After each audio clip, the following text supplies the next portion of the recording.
the topic of discussion that we are going to deal right now is we are going to talk about high ceiling or the loop diuretics, right? Diuretics simply means what? That means increase in what? Excretion of water, sodium, right? And here the diuretics that we are going to talk about is it is high ceiling or loop diuretics. Now what we'll do is, now the pattern that we'll follow right here is, this is the content of our first aid. We'll go in this content at the end of lecture, and before that what we'll do is we'll go through the notes that are mentioned right here, and we'll go through some of the important discussion, and after that we'll be going through the content of first aid. So now without delay, let's begin our discussion. Now talking about its location, where this high ceiling or loop diuretics act. Talking about its location, it acts on this region. Now what is this region? This is ascending limb of loop of Henle, and talking specifically, it is thick, right? It is what? It is what the location is.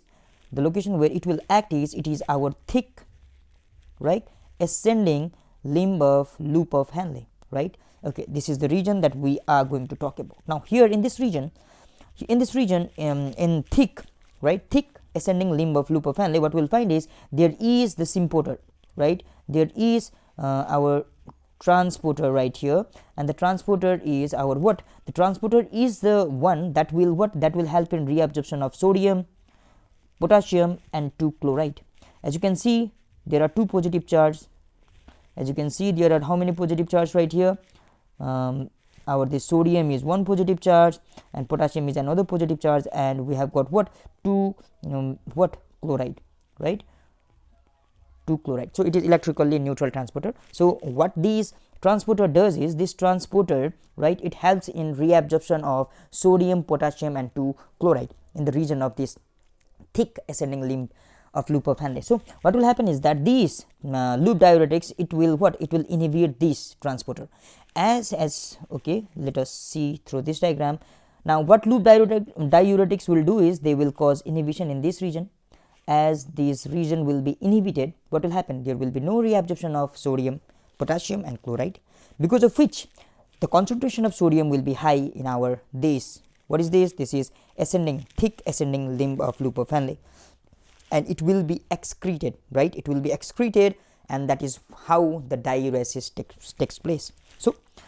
So this was all about what? This was all about the location and the inhibition of co-transport that it does, right? Now talking about the drugs that are included in it are furosemide, torsemide and bumetanide, right? Now these are the drugs, right? Now before getting into detail, now I would like to go toward the name. It is called high ceiling diuretics. It is called high ceiling diuretics because it helps in removal of what? It helps in removal or loss of large amount of sodium and water, right? And that is why the name high is written right here. And talking about ceiling, we are mentioning ceiling right here because here, as we increase the dose of drug, the effect also get increased, right? That is why we are saying high ceiling, right? High ceiling. That is why we are saying high ceiling. Okay, I would like to take example of another diuretics, that is thiazide. These thiazide are called what? These are called low ceiling because on increasing effect, it does not cause increase in what? In increasing dose, it does not cause increase in effect of diuresis. So thiazide are called low ceiling diuretics, but loop diuretics are called high ceiling diuretics. Okay, now moving further, why there is, high or there is heavy loss of sodium and water in the case of this high ceiling diuretics? There is such a thing because now here we are talking about what? We are talking about this region, right? This region. Now in this region what will happen is that when we go physiologically, there will be 20 to 25% of what? Sodium reabsorption because of what? Because of this co-transport, sodium potassium chloride co-transport, right? Now if we inhibit this co-transport, then obviously these 20 to 25% of sodium reabsorption won't take place. And if these 20 to 25% of sodium reabsorption won't take place, then there will be what? There will be excretion of this much amount of sodium, and that is the large amount of sodium, right? That is the excretion of large amount of sodium. That means about 20 to 25% of sodium is being what now excreted, and that is a large amount, and that is what we are saying, that the large amount of sodium will be what will be excreted. Okay, now in the now here what is going on is, now we need to take example of another diuretics also, that is carbonic anhydrase inhibitor, right? Carbonic anhydrase inhibitor. Now this carbonic anhydrase inhibitor, it acts on our proximal tubules. Where it act on our proximal tubule in this region. Now in this region, if you just recall, then there is excessive amount of reabsorption of sodium. That means about 60 to 65% of sodium is reabsorbed in the region of proximal tubules. So if this carbonic anhydrase will be inhibited, then obviously this 60 to 65% of sodium reabsorption will be inhibited. But we are not keeping this carbonic anhydrase inhibitor into high ceiling. We are not calling it high ceiling, because what will happen here is this 60 to 65% of sodium that was not given to reabsorb, now that was not given to reabsorb, this will be reabsorbed through what? Through the distal portion of nephron. That means the one that was not allowed here to be reabsorbed will be reabsorbed, right? Reabsorbed where? In distal portion of nephron,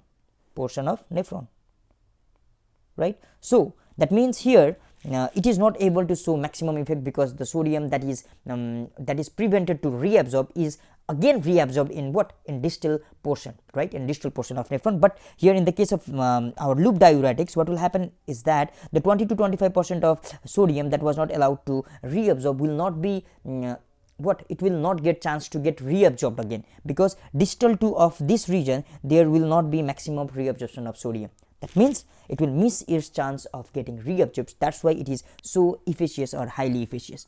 Now, okay, this was one important concept that we need to know. Now moving further, the thing that we need to know here is, yes, I have already mentioned the high ceiling diuretics or high efficacy diuretics. Why? Because 20 to 25% of sodium is reabsorbed from ascending loop of Henle, and these 20 to 25% will not get another chance to get reabsorbed, right? It will not get another chance to get reabsorbed, because distal to it, right? There is no there is no reason to be reabsorbed, right? There is no maximum reason to be reabsorbed. That's why. Now talking about the use of loop diuretics, the thing is what? The first is edema. It is used in edema, right? Such as what? Our pulmonary edema. It is edema because what it does, loop diuretics, it excretes sodium, it excretes water in large amount, and edema is the condition in which there is accumulation of fluid in a body, and that fluid is removed with the help of loop diuretics. And similarly, in edema we have got pulmonary edema. Similarly, we have got left ventricular failure, right? Left ventricular failure, it is also used in this case. Similarly, we have hypertensive emergencies,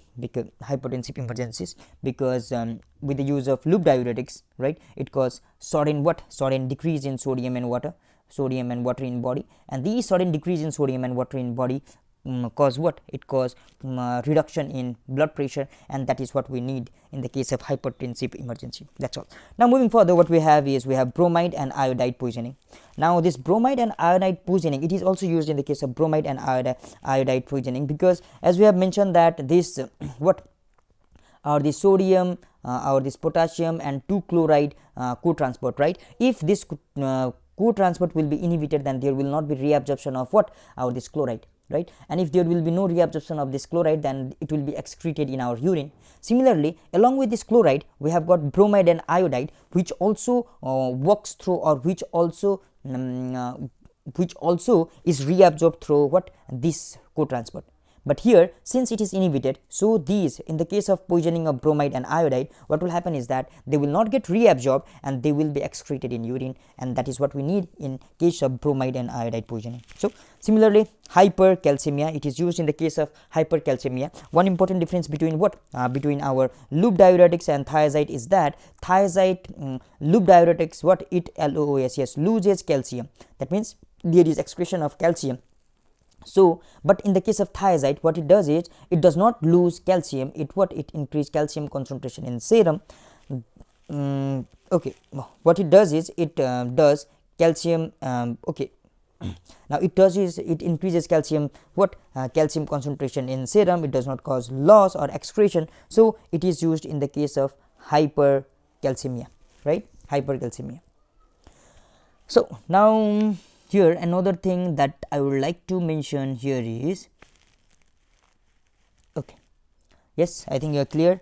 Since the loop diuretics cause loss of calcium through by excreting it, since in hypercalcemia there is increase in calcium concentration in serum, so this high amount of calcium concentration which is present in serum should be what should be thrown out, and here there is the role of loop diuretics. Now moving further, another thing that I would like to mention is, yes, I have already mentioned that the difference between loop diuretics and thiazide is that loop diuretics cause loss of calcium, thiazide cause increase in calcium level, and the similar characteristics of these two are what? These two causes what? These two, both of these two cause decrease in sodium concentration, decrease in calcium concentration, decrease in magnesium concentration, and another decrease in hydrogen concentration. What is this? It cause hyponatremia, hypokalemia, hypomagnesemia. It cause what? Alkalosis, right? Metabolic alkalosis. And talking about metabolic what? Metabolic substance, that it cause increase in glucose level, right? Hyperglycemia, glucose level. Similarly, increase in uric acid level, right? Increase in what?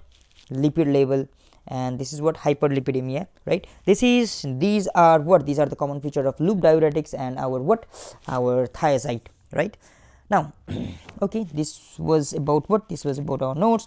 Now moving toward the content of our what? First aid. Now here what we have is loop diuretics. These loop diuretics, the example of loop diuretics includes furosemide, bumetanide, torsemide, right? We mentioned it earlier. Now how this works? It works, right? These are also called sulfonamide loop diuretics. It inhibit what? Co-transport, and the co-transport is sodium, potassium and 2-chloride, and these are present in thick ascending limb of loop of Henle, right? It abolishes hypertonicity of medulla. Okay, now it abolishes hypertonicity of medulla. It means that here in the case of here, as you know that what is this? This is our what? Medullary interstitium, right? This is our medullary interstitium. Okay, now because of this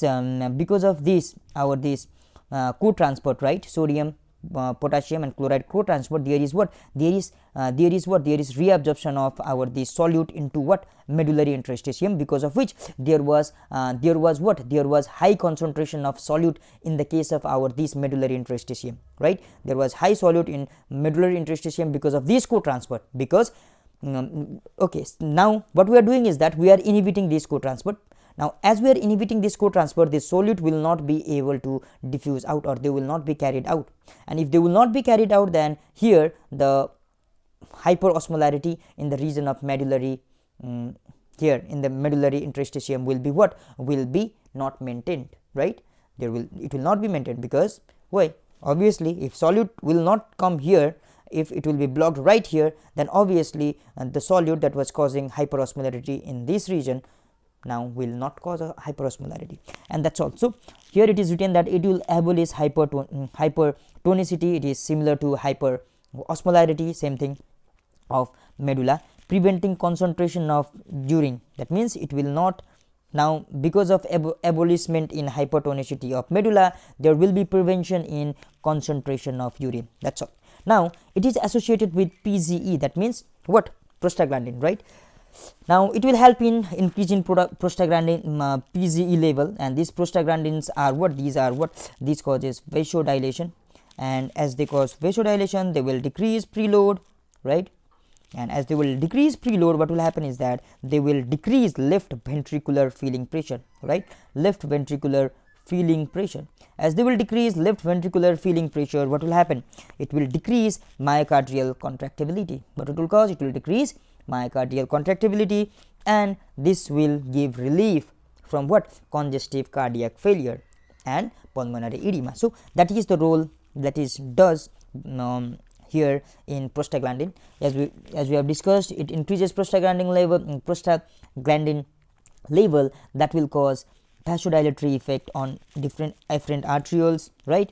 And these prostaglandin are inhibited by what? ANSARs. Yes, we know that thing, right? And yes, we have already studied in difference. It causes increase in calcium excretion, right? And that is what? Loop loses calcium. Okay, Now clinical use in edema, right, in heart failure, cirrhosis edema, and nephrotic syndrome. In the case of pulmonary edema, in hypertension emergency, we discussed it. In the case of hypercalcemia, because it excretes calcium. Now talking about its adverse effect, it will cause ototoxicity, it will cause hypokalemia. Yes, we have already said that it decreases calcium, it decreases magnesium, hypomagnesia. It also what, obviously it is performing diuretic action, that means it will also lose what, water. There will be allergy also, that is sulfur reaction, and there can be metabolic alkalosis because of what, decrease in H plus concentration. It may also give rise to nephritic interstitium, it may also give rise to interstitium nephritis and also gout. Okay, this was about what, this was about our high ceiling loop diuretics. Hope you are clear about this topic. Thank you and have a great time.